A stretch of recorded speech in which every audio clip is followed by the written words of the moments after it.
নতুন একটা ভিডিওতে তোমাদের অনেক স্বাগতম। বাড়িতেই তোমরা মোরব্বা বানাতে পারো। চাল কুমড়ো মোরব্বার জন্য তৈরি কিনা গায়ে হাত দিলে বোঝা যাবে।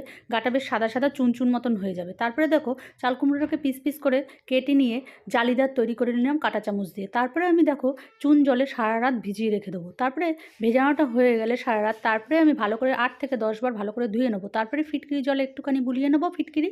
তো এটাকে 10 থেকে 15 মিনিট আমি সেদ্ধ করে নেবো। যে ঠান্ডা হয়ে যাবে চাল কুমড়োটা ভালো করে চিপে জলটাকে বের করে নিতে হবে যতটা সম্ভব। তারপরে দেখো জলটা আমার সমস্ত বের করা হয়ে গেছে। তারপরে আমি কড়াইয়ের মধ্যে নিয়ে নিয়েছি, গ্যাস ধরিয়ে দিয়েছি। তারপরে আমি 1 বাটি চিনি দিলাম, দিয়ে ভালো করে চাল কুমড়োর মধ্যে মাখিয়ে নেবো। মাখানোটা হয়ে গেলে তারপরে আমি দেখো গ্যাসের মধ্যে বসানো সেই সময় চিনিটা গলে রস বেরিয়ে গেছে। যতক্ষণ না শুকিয়ে যাবে রসটা ততক্ষণ চাল কুমড়োটাকে নাড়িয়ে যেতে হবে। এই সময় গ্যাসটাকে মিডিয়াম ফ্লেমে রাখতে হবে। সামান্য একটু আমি এলাচ গুঁড়োও দিলাম। তোমাদের যদি না ভালো লাগলে তোমরা নাও দিতে পারো। দেখো আমার মোরব্বাটা তৈরি হয়ে গেছে। তোমাদের যদি রেসিপিটা ভালো লাগে অবশ্যই একটা লাইক করো, শেয়ার করো এবং সাবস্ক্রাইব করে নিও।